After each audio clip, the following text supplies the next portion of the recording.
अस्सलाम वालेकुम व्यूअर्स, कैसे हैं आप सब लोग। आप देख रहे हैं मेरे यूट्यूब चैनल फूड मैप। आज हम बनाएंगे बहुत ही मज़ेदार बीफ पुलाव, जो कि बहुत ही ज़बरदस्त तैयार होता है और इसे बनाना भी बेहद आसान है। तो आप इस ईद उल अज़हा पे इस रेसिपी को ज़रूर ट्राई कीजिएगा। तो चलिए देखते हैं इसे किस तरह बनाना है।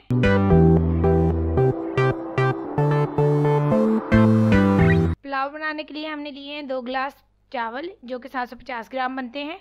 इनको मैंने भिगो के रख दिया है 30 मिनट के लिए। तो अब हम कुकर में डालेंगे गोश्त। ये हमने 750 ग्राम गोश्त लिया है। ये हमने हड्डी और चर्बी वाला मिक्स गोश्त लिया है। इससे चावल का टेस्ट बहुत ही मज़े का बनता है। अब हम इसमें डाल देंगे 2 छोटे साइज़ के कटे हुए प्याज, 10-12 लहसुन के जवे, 2 अदद कटे हुए टमाटर, 5-6 कटी हुई हरी मिर्चें और 3 चाय के चम्मच हम इसमें नमक डाल देंगे। नमक हमें ज़रूरत पड़ेगी तो हम बाद में भी इसमें ऐड कर देंगे। साथ ही हम डालेंगे 1.5 चाय का चम्मच कुटी हुई लाल मिर्च।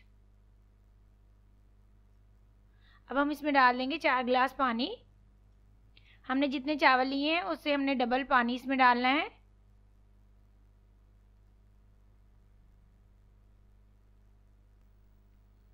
अब हम एक दफ़ा इसमें चम्मच चला देंगे और कुकर का ढक्कन बंद करके इसको हम सीटी बजने के बाद 12 मिनट के लिए स्टीम देंगे। और साथ ही अब हम फ्लेम ऑन कर देंगे। इसको हमने 12 मिनट के लिए स्टीम दे दी है। तो हमारी यखनी तैयार हो गई है। तो ये देखें, अब हम इसे गोश्त को चेक करेंगे।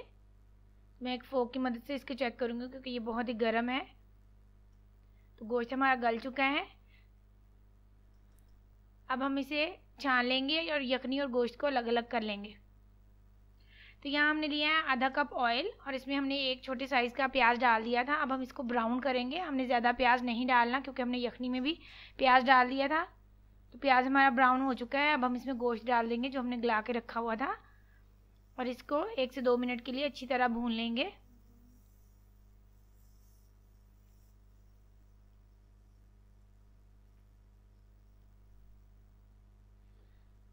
अब हम इसमें डालेंगे 4-5 हरी मिर्चें। हमने साबुत ही डालनी है। इसमें मैंने हल्का सा कट लगा लिया था लंबाई में।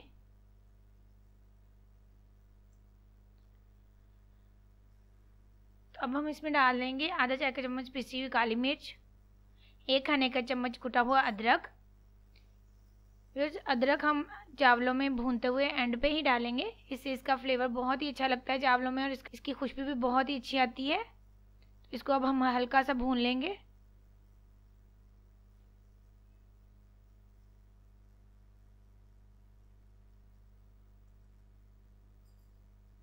अब हम इसमें डालेंगे यखनी। तो यखनी का पानी हमने चावलों से डबल ही डालना है। अगर ये ज़्यादा खुश्क हो गया तो आप इसमें थोड़ा पानी, सादा पानी ऐड कर सकते हैं। अब हम इसमें डालेंगे 15-20 काली मिर्चें, 3-4 दालचीनी के टुकड़े और 2 बड़ी इलायचियाँ, 4 लौंग और 1 खाने का चम्मच सफ़ेद ज़ीरा। ये सारी चीज़ें हम इसमें डाल देंगे और एक दफ़ा इसमें चम्मच चला देंगे। अब हम इसको ढक के रख देंगे और 4 से 5 मिनट के लिए पकने देंगे। तो ये पानी को पकते हुए 4 से 5 मिनट हो गए हैं। अभी हम इस स्टेज के ऊपर नमक चेक कर सकते हैं। तो ये मैं थोड़ा सा पानी लूँगी कटोरी में और नमक चेक करूँगी। तो नमक थोड़ा कम है। अब हम इसमें डाल देंगे 1 चाय का चम्मच नमक और। आप नमक अपने टेस्ट के हिसाब से भी डाल सकते हैं। तो व्यूअर्स, यहाँ पे मेरा कैमरा बंद हो गया था तो चावल डालते हुए का क्लिप थोड़ा मिस हो गया है, तो इसके लिए माजरत।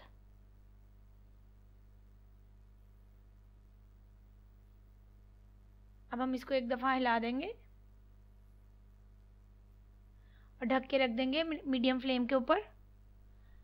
तो ये देखिए, हमारा 80 से 90% पानी जो है वो खुश्क हो चुका है। अब हम चावल को चेक करेंगे। तो जब चावल में हल्की सी कनी रह जाएगी तो हम इसे दम पे रख देंगे। तो अब ये बिल्कुल सही टाइमिंग है इनको दम पे रखने की। अब हम इसे लो फ्लेम के ऊपर दम पे रख देंगे 15 से 20 मिनट के लिए। ये चावल हमारे हो गए हैं, इसे 15 से 20 मिनट हो गए हैं दम पे रखे हुए। अब हम इन्हें चेक करेंगे। ये देखिए माशाल्लाह से बहुत ही ज़बरदस्त बने हैं। ये देखिए कितने खिले खिले से चावल हमारे बने हैं। तो ये पुलाव बहुत ही ज़बरदस्त बनता है। अब हम इसे सर्व करेंगे। तो ये हमारा बीफ पुलाव तैयार है। आप इस रेसिपी को इस ईद पे ज़रूर ट्राई कीजिएगा। ये बहुत ज़बरदस्त तैयार होता है और बहुत ही मज़े का लगता है। तो अगर आपको मेरी रेसिपीज़ अच्छी लगती हैं तो आप मेरे चैनल को ज़रूर सब्सक्राइब कीजिएगा, वीडियोस को लाइक और शेयर कीजिएगा। हंसते रहिए, मुस्कुराते रहिए और देखते रहिए मेरा यूट्यूब चैनल फूड मैप। मिलते हैं अपने नेक्स्ट वीडियो के साथ, तब तक के लिए अल्लाह हाफिज़।